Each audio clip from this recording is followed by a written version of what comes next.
Hey everyone, welcome back to my channel. For today's video, we're gonna be diving into the world of fragrances. But not in a good way, at all. We're gonna be counting down the top 8 worst colognes you should never ever buy. So if you're thinking about buying a new fragrance, or if you just want to see me drag some iconic fails, then keep on watching.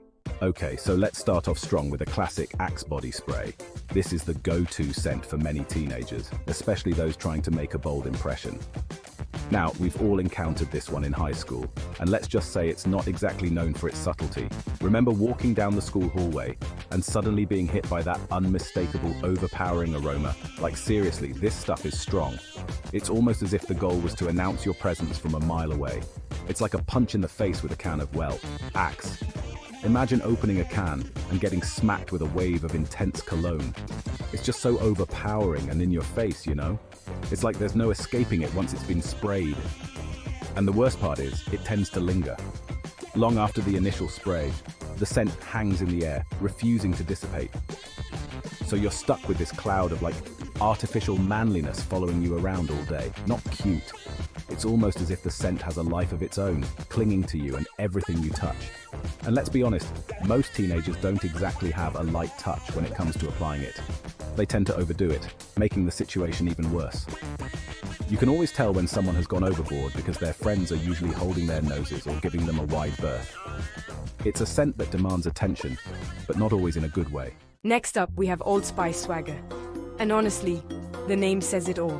This cologne is trying way too hard to be cool and confident, but it just ends up smelling like synthetic and cheap.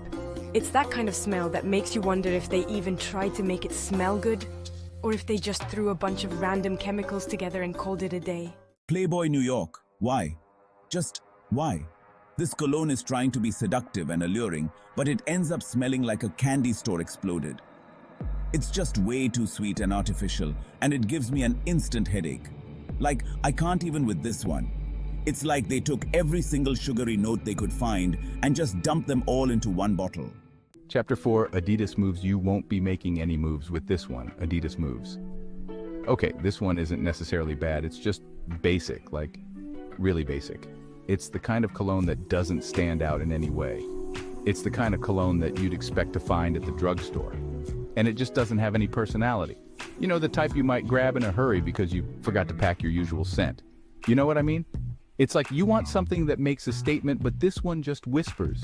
It's like they were trying to create a cologne that would appeal to everyone, but in the process, they created a fragrance that appeals to no one.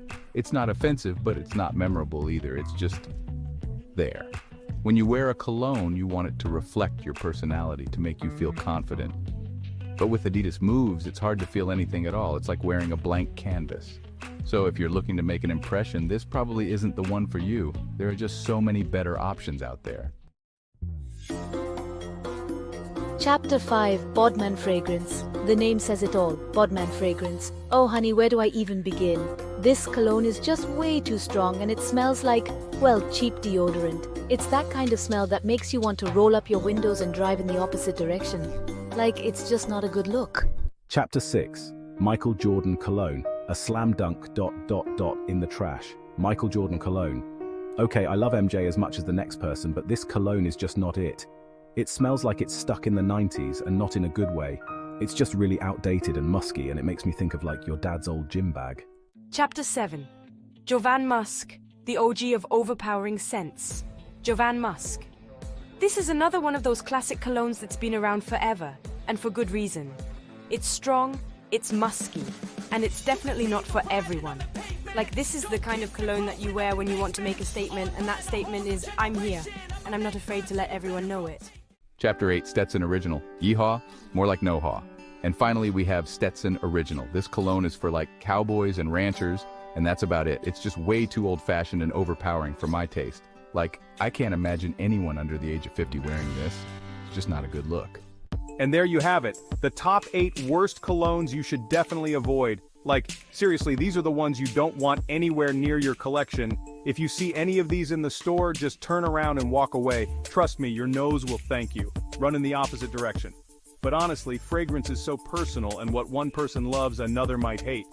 So what smells bad to me might smell amazing to you. It's all about personal preference and body chemistry. If you enjoyed this video and found it helpful or entertaining, don't forget to give it a thumbs up.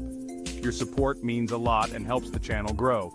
And subscribe for more content. We have a lot of exciting reviews and fragrance tips coming up. And let me know